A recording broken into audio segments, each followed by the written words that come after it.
Today we're going to look at how to pass the Automotive Technician Program if you're thinking about enrolling. Welcome to Automotive for Beginners. Here you'll learn 4 easy tips you can use to pass the Automotive Technician Program.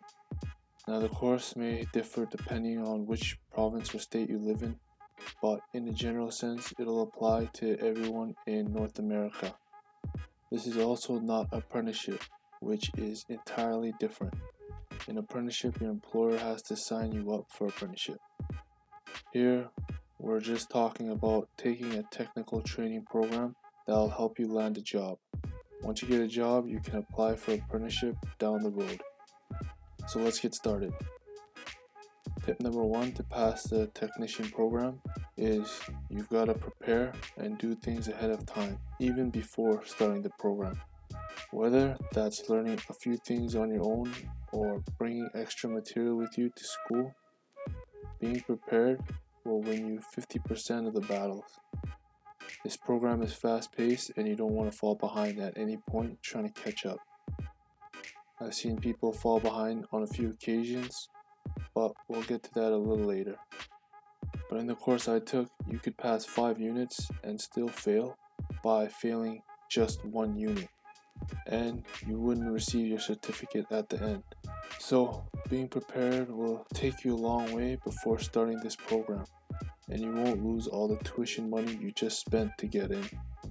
Tip number 2, if you don't know much about car repairs right now, start learning as soon as you can. Read up on basic maintenance, suspension, brake systems, and electrical wiring. Again, the class is fast-paced.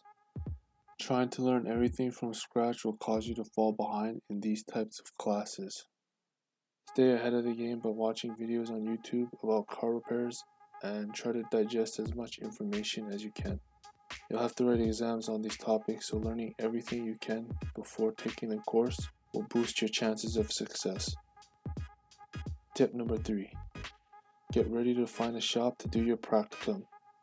This can be a tough one, but if you start early, you're in a better shape to complete this, and you'll have less competition from classmates doing this early on.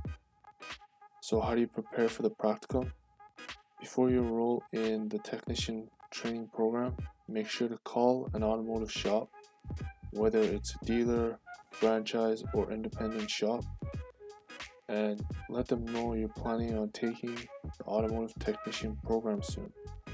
And then say you want to do your practicum at the shop you're just calling about. If they say yes, you've secured a place early on before even going to school. This will ensure when it's time to do your practicum, you're not looking for places at the last minute and competing with your classmates all at once. If the shops say no, just keep dialing. You don't want to deal with this when it's time to do your practicum in a week's notice. Starting early will secure a smooth finish of the course for you. Plus, most shops shouldn't have a problem with this. And the last tip is to apply for scholarships and bursaries once you get approved into college. They'll have many scholarships and bursaries you can choose from, and in some cases, the scholarship or bursary will cover the cost of your tuition in full. That's rent money for at least 2 months back in your pocket. Alright, that's it. Use these 4 tips and your success of passing this course will skyrocket. I had one classmate in the program who knew a lot about cars and did okay until the practicum came along. Since he couldn't secure a place in time where he could do his practicum, he ended up failing the whole course. No one saw him on the final days of evaluation when we all had to hand in our practicum reports. That's an immediate fail. But you won't be him because now you know what to do ahead of time. Be as prepared as possible. Once you pass the Automotive Technician Program, you'll receive a certificate. And with that certificate, you can now enter dealerships or independent shops with much more ease, even if you have no actual work experience. And if you want to prepare yourself for any roadside emergency situations, it's a good idea to have a tire inflator and a booster pack whenever you're stuck on the road. Having a booster pack can help you if you're unable to start your car in winter or if your battery ever dies, and having a tire inflator will help save your tire if you ever get a sudden low tire from nails on the road. My recommendations on these products will be linked below. If you enjoyed this video, make sure to hit subscribe and hit that like button. This is Automotive for Beginners, and we'll see you in the next one.